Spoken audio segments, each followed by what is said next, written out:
Everyone, it is DocTalk. We're here approaching the end of September, and what is the equivalent of the ice storm is going up into our country right now.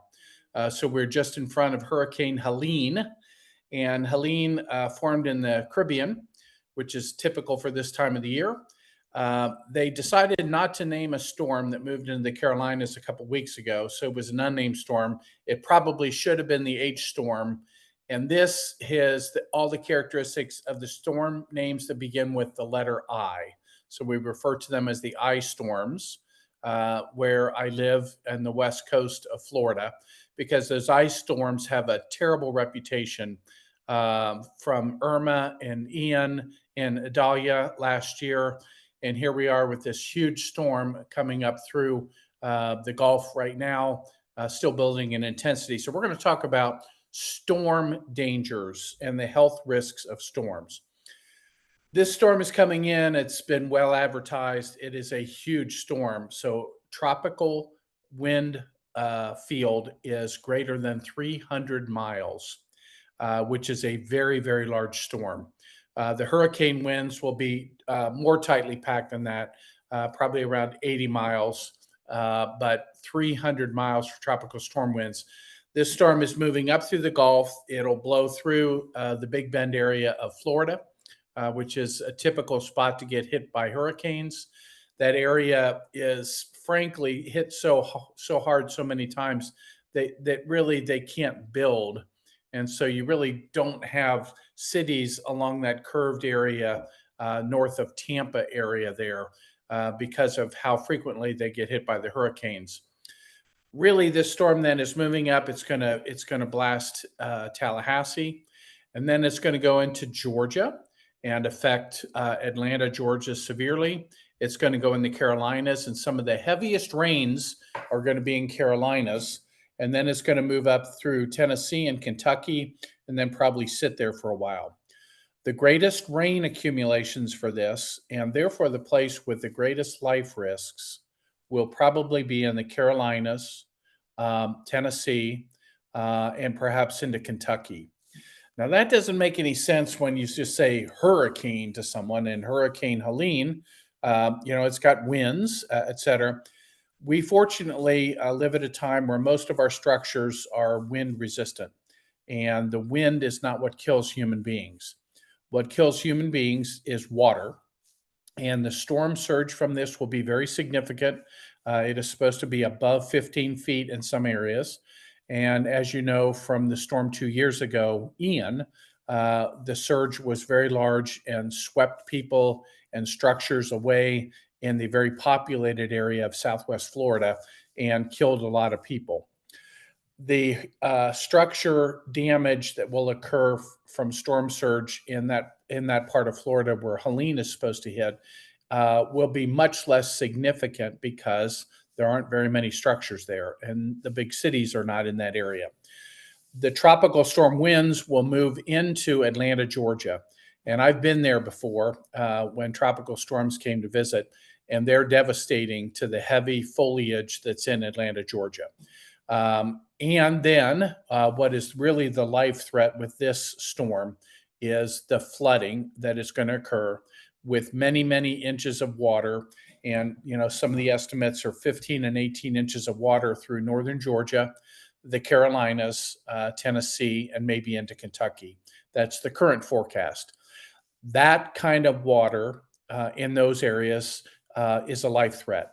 And for all of you who think through what really the impact of tropical storms is, Florida and the soils and the way the system is, they are very well set up to manage very high amounts of rain. What occurs though in the areas of Georgia, the Carolinas, Tennessee, Kentucky, those are hilly areas. That water runs. It's going to create floods in many areas. It'll create mudslides and other life threats well inland. And that is the real risk of this storm. Why do floods kill? Well, the people there are not prepared. They're thinking about a hurricane that's hitting Florida. And instead, this one moving quickly enough and then beginning to dump that very large amount of water that is in those storm clouds. Those very high rates of rain wash things away, overflow creeks and streams and rivers and other bodies of water. And in those areas, a lot of people live right along the waters. And in some cases, the water runs very close to their houses and will sweep them away. Water has some other dangers. That's what we want to talk about here. It knocks down power lines along with the winds, and those power lines are energized for at least a while and conducted through water. Those are life threats. So if you're in the water and a charged electrical line comes into it, you are at risk for a fatal shock. Number two, it is carrying in it a lot of debris, and that debris will sweep human beings away. It will sweep away houses and cars and everything else. So we know not to drive into rushing water. We know not to stand very close where large objects can come down in the water and sweep people off the banks. Number three, there's a lot of critters that get caught in the water that are hazardous to humans. In those areas, that's not about alligators. That area, it's about snakes and other things. It's about getting punctured, penetrated, lacerated, and then there's a big risk of infection because many times those waters are very dirty with bacteria and other things that will infect your skin. Along the Gulf Coast, we worry about certain types of infections from the Gulf water. Inland, those are not the same concern.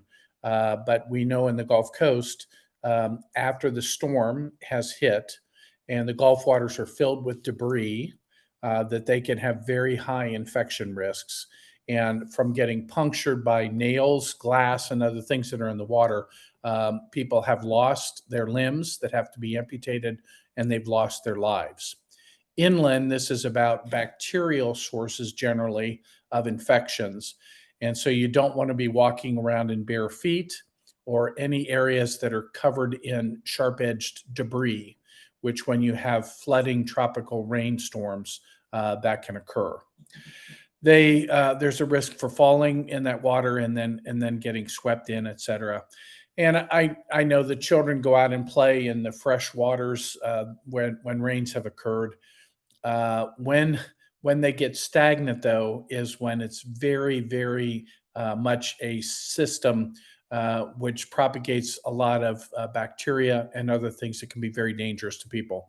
So once those waters have been sitting for a while, it's not the time to let the kids go and play in those waters.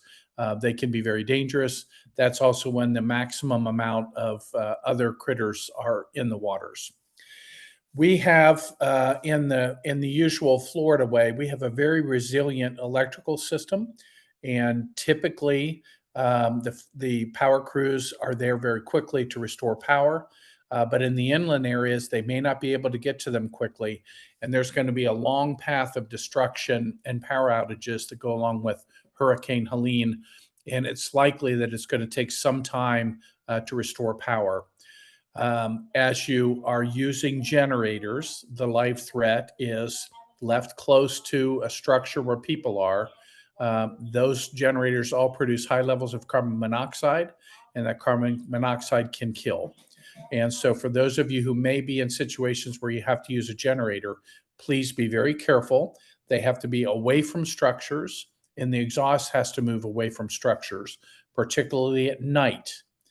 When the air conditioning is out and it's warm fall evenings, it's nice to have the air conditioning running, or it's nice to have air flowing through the house.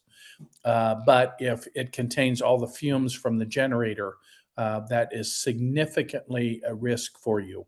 So before the storm hits, think through how you're going to make your generator able to safely power up when you need it to power up and not risk carbon monoxide poisoning. So all of those life threats come, and we're likely to see our highest death tolls from Hurricane Helene to be inland. And that's, again, Georgia, Carolinas, Tennessee, Kentucky, where the heaviest amounts of rain and where tropical force winds in the foliage that's in those areas that's not set up for tropical storm winds can kill people. So as the storm rolls on, please be safe. These are tips that stick with you no matter what time of the year and no matter what the rainfall cause is, but it's particularly timely because of the tropical storms. Next month, we will be talking as we move into the winter season about infectious diseases. And there's still great opportunities for us to plan for this year to get safely through the winter season. That's an October topic. Everybody get through this storm and through the coming weeks. We'll talk to you in a couple weeks. It's Doc Talk. Thanks for listening.